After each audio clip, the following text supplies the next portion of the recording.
전투는 없었다. 그런데 제국이 사라졌다. 1388년 몽골의 마지막 판결 재판정에는 사람의 이름이 적히지 않았다. 기소장 상단에 쓰인 피고는 단 하나였다. 제국. 그 이름은 북원 베이유안. 한때 세계의 절반을 지배했던 몽골 제국의 마지막 그림자였다. 명나라 조정은 이 사건을 전쟁으로 분류하지 않았다. 공식 기록의 분류명은 국경 미결 사안. 그러나 실상은 분명했다. 이것은 수십 년 동안 종결되지 못한 역사적 재판이었다. 원나라가 중원에서 축출된 지도 이미 수십 년이 지났다. 황제는 바뀌었고 수도는 옮겨졌으며 국호조차 사라졌다. 하지만 국경의 밤은 여전히 불안했다. 봄이 오면 말발굽 소리가 들렸고 가을이 되면 마을 하나가 지도에서 사라졌다. 패배한 제국이 여전히 국경을 넘나들고 있었다. 명나라 지방 관리들의 보고서에는 같은 문장이 반복되었다. 적은 패했으나 사라지지 않았다. 적은 국가가 아니나 침입은 국가급이다. 이 문장들이 쌓여 하나의 질문이 되었다. 우리는 이미 이겼다. 그런데 왜 끝나지 않는가? 홍무제 주원장은 이 질문을 마치 법정의 첫 문장처럼 조정해서 꺼냈다. 그에게 몽골은 단순한 외적이 아니었다. 원의 지배 아래에서 태어나고 그 체제를 무너뜨린 인물에게 북원은 과거이자 현재였다. 이것은 국경 분쟁이 아니다. 황제는 신하들에게 말했다. 끝내지 않은 문제다. 그날 이후 명조정은 더 이상 방어 보고서를 중심 안건으로 올리지 않았다. 약탈의 숫자, 사망자의 명단, 불탄 성체의 목록은 모두 증거 능력을 상실했다. 원인은 이미 충분히 밝혀졌기 때문이다. 북원은 여전히 자신들이 패배하지 않았다고 믿고 있었다. 그리고 바로 그 믿음이 문제였다. 몽골 귀족들의 회합에서 반복되던 말이 있었다. 중원은 잃었지만 초원은 남아있다. 명은 성벽 안의 나라다. 우리가 나오면 그들은 돌아간다. 이 말들은 전략처럼 보였지만 실상은 판단이었다. 그리고 역사에서 잘못된 판단은 언제나 판결로 이어진다. 명나라는 그 판결을 성벽 안에서 내리지 않기로 했다. 국경을 넘어가되 선언하지 않았다. 적을 부르되 경고하지 않았다. 조정회의의 마지막 기록은 짧았다. 북원의 문제를 북원에서 끝낸다. 장수들의 이름이 거론되었다. 대부분은 고개를 숙였다. 초원을 깊숙이 치는 것은 무모한 선택이었다. 몽골이 가장 강해지는 장소에서 싸우겠다는 말과 다르지 않았기 때문이다. 그때 한 이름이 조용히 올라왔다. 남옥 란유. 그는 말을 아끼는 장수였다. 전과는 화려했지만 상소문은 거의 남기지 않았다. 전술 설명도 길지 않았다. 그의 대답은 단 한 문장이었다. 그들이 가장 안전하다고 믿는 곳에서 끝내겠습니다. 이 문장은 명나라의 기소 요지가 되었다. 부이르호, 몽골의 심장부, 물이 있고 초원이 있으며 제국의 기억이 남아있는 장소. 명나라는 그곳을 전장이라 부르지 않았다. 기록에는 이렇게 남았다. 판결이 집행될 장소. 그리고 봄이 오기 직전 명군은 국경에서 사라졌다. 봉화는 침묵했고 정찰 보고는 끊겼다. 몽골은 안도했다. 보라, 역시 오지 않는다. 그러나 재판에서 가장 위험한 순간은 언제나 같다. 피고가 무죄를 확신하는 그 순간이다. 그때 판결은 이미 움직이고 있었다. 명군이 국경에서 사라진 것은 우연이 아니었다. 그것은 작전이었고 동시에 증거 인멸처럼 보이게 만든 의도적인 공백이었다. 몽골의 전쟁 경험은 언제나 같았다. 적은 성벽을 벗어나면 느려지고 초원에 들어오면 길을 잃으며 결국 보급을 이유로 물러났다. 그래서 몽골은 기다렸다. 그리고 기다림은 그들의 가장 오래된 무기였다. 그러나 이번에는 보고가 들어오지 않았다. 정찰병이 돌아오지 않았고 국경 너머에서 연기가 보이지도 않았다. 명군의 진영도 보급대도 포착되지 않았다. 몽골 귀족 회합에서는 이 상황을 이렇게 정리했다. 그들은 오지 않았다. 오지 못한 것이다. 이 판단은 빠르게 합의되었다. 전투회의는 열리지 않았고 비상동원도 이루어지지 않았다. 명군이 사라진 사이 몽골은 경계의 이유를 상실하고 있었다. 하지만 명나라 쪽 기록은 전혀 다르다. 이 시기 남욱은 하루에 2번 이상 진로를 바꾸었다. 낮에는 이동하지 않았고 밤에는 불을 피우지 않았다. 병사들에게 내려진 명령은 단순했다. 적을 찾지 마라. 우리를 보지 못하게 하라. 이것은 회피가 아니라 차단이었다. 몽골의 판단 체계를 무력화하는 방식이었다. 몽골은 명군을 찾으려 했지만 찾는 기준이 과거에 머물러 있었다. 성벽을 향해 오는 적, 보급을 끌고 오는 적, 전투를 예고하는 적. 그러나 남욱의 군대는 그 어떤 기준에도 맞지 않았다. 명군은 사막을 직선으로 건너지 않았다. 물이 있는 길을 골랐고 사람이 살지 않는 방향으로 우회했다. 이동 속도는 느렸지만 발각될 확률은 거의 없었다. 이 시점에서 이미 재판의 성격은 바뀌고 있었다. 이것은 전면전이 아니라 피고가 증거를 인식하지 못한 상태에서 진행되는 신문에 가까웠다. 몽골 귀족들은 안심했다. 봄 회합이 예정대로 열렸고 부이르호 인근에는 주요 인물들이 모이기 시작했다. 그들은 이 장소를 안전하다고 믿었다. 부이르호는 물이 있었고 말이 있었고 필요하면 사방으로 흩어질 수 있었다. 무엇보다 중요한 이유가 있었다. 그곳까지 적이 올 수는 없다. 이 말은 방어 논리가 아니라 신념이었다. 명군은 바로 그 신념을 목표로 삼았다. 남욱은 부하 장수들에게 말했다. 전투 준비를 하지 마라. 우리는 싸우러 가는 것이 아니다. 그의 말은 이해되지 않았다. 그러나 기록은 남아있다. 이 작전에서 명군은 전투 대형을 최소화했고 공격 명령도 끝까지 보류했다. 그들이 준비한 것은 무기가 아니라 도달이었다. 몽골이 절대 오지 않을 것이라 믿는 곳에 도착하는 것. 그 순간 재판은 자동으로 시작된다. 부이르호로 향하는 마지막 이동에서 명군은 처음으로 진로를 직선으로 잡았다. 더 이상 숨길 이유가 없었기 때문이다. 그때까지도 몽골은 몰랐다. 위협은 없다고 판단했고 보고할 이유도 없었다. 재판에서 가장 치명적인 실수는 상대가 움직이고 있다는 사실을 알고도 문제로 인식하지 않는 것이다. 그리고 그 실수는 곧 다음 날 아침 초원의 안개 속에서 모든 대답을 요구받게 된다. 부이르호의 아침은 조용했다. 초원에는 안개가 낮게 깔려 있었고 말들은 물가에서 움직이고 있었다. 경계는 형식적이었고 무장은 느슨했다. 이곳은 전장이 아니었다. 몽골에게 부이르호는 집합지였고 잠시 머무는 휴식의 장소였다. 그래서 아무도 전투를 예상하지 않았다.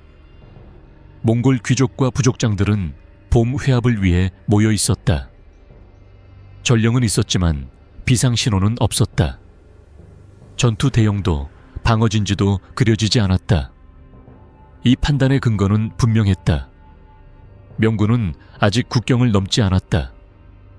넘었다 해도 이곳까지는 오지 못한다.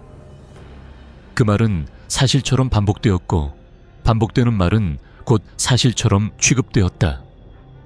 안개가 걷히기 직전 첫 번째 보고가 들어왔다. 동쪽에서 움직임이 있습니다. 귀족들은 고개를 들지 않았다. 초원에서는 늘 있는 일이었기 때문이다. 가축일 수도 있었고 소규모 부족 이동일 수도 있었다. 두 번째 보고가 들어왔다. 말수가 많습니다. 그제서야 몇몇이 자리에서 일어났다. 그러나 그 순간에도 전투를 상상한 이는 거의 없었다. 세 번째 보고는 끝까지 전달되지 못했다. 명군의 선봉이 안개를 찍고 나타났기 때문이다. 기록은 짧고 건조하다.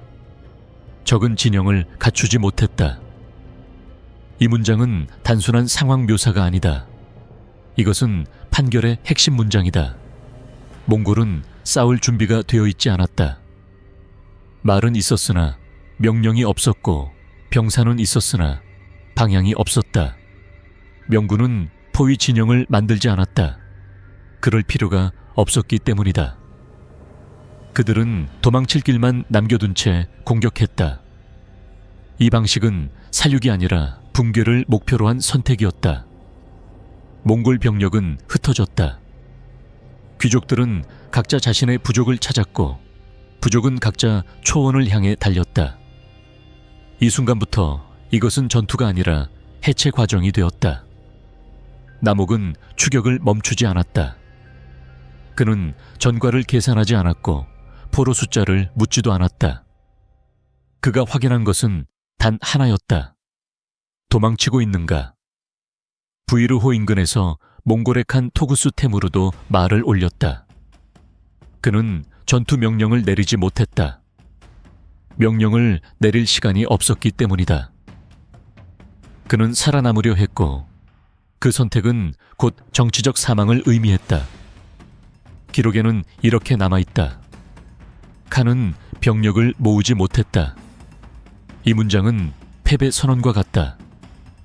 몽골의 기병은 용감했지만 용기는 판단을 대신하지 못했다. 그리고 판단이 없는 용기는 초원에서 가장 먼저 쓰러진다. 명군은 하루 만에 부이르호를 장악했다. 불은 귀족의 천막에서 시작되었고 영인은 초원 전체로 퍼졌다. 이것은 공포를 위한 불이 아니었다. 신호였다. 여기가 끝이다. 도망친 몽골 병력은 다시 모이지 못했다. 지위가 사라졌기 때문이다. 며칠 뒤 토구스 테무르는 자신의 부하에게 살해되었다.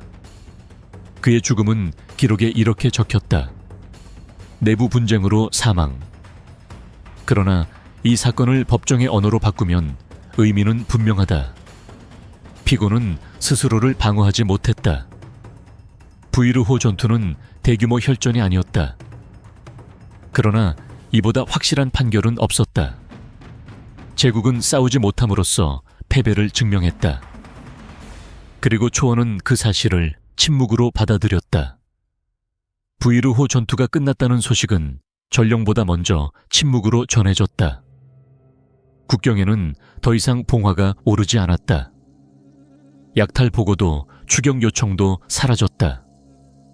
마치 문제가 처음부터 존재하지 않았던 것처럼 모든 기록이 멈췄다. 명나라 조정은 즉시 승전연회를 열지 않았다. 전과 보고도 요구하지 않았다. 그 대신 각 지역 관청에 동일한 명령을 하달했다. 변화만 보고하라. 이 명령은 의미심장했다. 적을 몇 명 죽였는지가 아니라 무엇이 달라졌는지를 묻는 질문이었기 때문이다. 첫 번째 변화는 명확했다. 몽골의 침입 보고가 급감했다. 두 번째 변화는 더 중요했다. 침입의 성격이 달라졌다. 부이르호 이전의 몽골은 집단으로 움직였고 명확한 지휘 아래 국경을 넘었다. 그러나 이후의 몽골은 달랐다. 소규모 약탈은 있었지만 연결되지 않았고 지속되지도 않았다. 명나라 기록은 이 변화를 이렇게 정리했다. 적은 여전히 존재하나 국가의 형식을 잃었다. 이 문장은 군사 보고서가 아니라 정치적 사망 진단서에 가까웠다. 몽골 내부에서도 변화는 분명했다. 부이르호 이후 귀족 회합은 열리지 않았고 공동작전도 사라졌다. 칸의 권위는 더 이상 명령으로 작동하지 않았다. 각 부족은 자기 생존만을 기준으로 움직였고 초원은 하나의 방향을 잃었다. 몽골이 패배한 이유를 명나라는 분석하지 않았다. 분석할 필요가 없었기 때문이다. 그들은 단지 사실만 기록했다. 적은 다시 모이지 않았다. 적은 하나의 결정을 내리지 못했다. 이것은 패배보다 더 무거운 문장이었다. 명군의 추격도 여기서 멈췄다. 추가 원정은 계획되지 않았고 복수전도 없었다. 조정회의록에는 짧은 문장이 남아있다. 더 이상 대상이 없다. 이 말은 냉정했다. 그러나 이것이 바로 재판의 종결 요건이었다. 국경은 점차 안정되었다. 성벽은 더 이상 긴장하지 않았고 농민들은 밭으로 돌아갔다. 몇 해가 지나자 아이들은 몽골 기병을 이야기 속 존재로만 알게 되었다. 그 사이 명나라는 성벽을 고치고 보급로를 정비하고 국경을 관리했다. 전쟁을 준비하지 않았다. 종교를 관리했다. 부이르호 전투는 한 번의 싸움으로 끝난 사건이 아니다. 그것은 몽골이 더 이상 하나의 의지로 움직이지 못함을 증명한 순간이었다. 그래서 명나라는 이 사건을 대승이라 부르지 않았다. 기록의 마지막 줄은 이렇게 끝난다. 이후 북어는 대규모 침공 능력을 상실했다. 감정이 없는 문장. 그래서 더 확실한 판결. 몽골은 패배하지 않았다고 말할 수 있다. 그러나 그들은 다시 싸울 수 없게 되었다. 그리고 역사에서 그 상태를 가리키는 말은 단 하나다. 부이르호 이후 명나라는 더 이상 북원을 적국으로 호명하지 않았다. 외교 문서에서도 군사 보고서에서도 그 이름은 점점 사라졌다. 대신 등장한 표현은 이것이었다. 초원 세력, 부족 단위 집단, 통합된 지위 없음. 이 변화는 단어의 문제가 아니었다. 법적 지위의 변경, 즉 역사 속에서의 위치가 바뀌었음을 의미했다. 명나라 조정은 이 사건을 장기적으로 검토했다. 전쟁 비용, 병력 손실, 국경 안정도. 모든 수치가 하나의 결론을 가리키고 있었다. 북어는 더 이상 정복할 필요도 견제할 필요도 없는 존재가 되었다. 그리고 최종 문서가 작성되었다. 날짜는 명확히 남아있지 않다. 그러나 문장은 정확히 기록되어 있다. 몽골의 지배는 전장에서 끝난 것이 아니다. 지배할 능력을 상실함으로써 끝났다. 이 문장은 전승선언이 아니다. 판결문이다. 명나라는 몽골을 굴복시키지 않았다. 몽골이 더 이상 스스로를 제국으로 유지할 수 없음을 증명하게 만들었을 뿐이다. 이것이 부이르호 전투의 본질이었다. 몽골 제국은 한때 속도로 세계를 지배했다. 결단과 공포, 그리고 이동. 그러나 그 모든 요소는 집단적 판단 위에서만 작동한다. 부이르호에서 무너진 것은 병력이 아니라 판단이었다. 지위가 사라지고 기대가 끊어졌고 명령이 더 이상 오지 않았다. 그 순간 제국은 싸우지 않아도 이미 패배한 상태였다. 명나라는 그 이후 초원을 깊이 추격하지 않았다. 복수를 선택하지 않았고 정복을 시도하지도 않았다. 이 선택은 관대함이 아니라 정확한 계산이었다. 제국이 아닌 상대를 제국처럼 대우하는 것은 역사를 왜곡하는 일이기 때문이다. 시간이 흐르며 몽골은 여러 이름으로 불렸다. 부족, 연맹, 집단. 그러나 다시는 지배자로 기록되지 않았다. 이것이 명나라가 내린 판결의 효과였다. 피고는 처형되지 않았다. 그러나 법정에서 퇴장당했다. 부이르호는 이후 조용한 호수가 되었다. 전설도 영웅담도 남지 않았다. 기록만 남았다. 그리고 기록은 말한다. 제국은 반드시 패배해서 사라지는 것이 아니다. 스스로를 지탱하지 못하는 순간 그 자격을 잃고 역사에서 내려온다. 1488년 부이르호. 그곳은 전장이 아니었다. 몽골 제국의 마지막 재판정이었다. 그리고 판결은 이미 집행되었다. 유죄, 그리고 종결.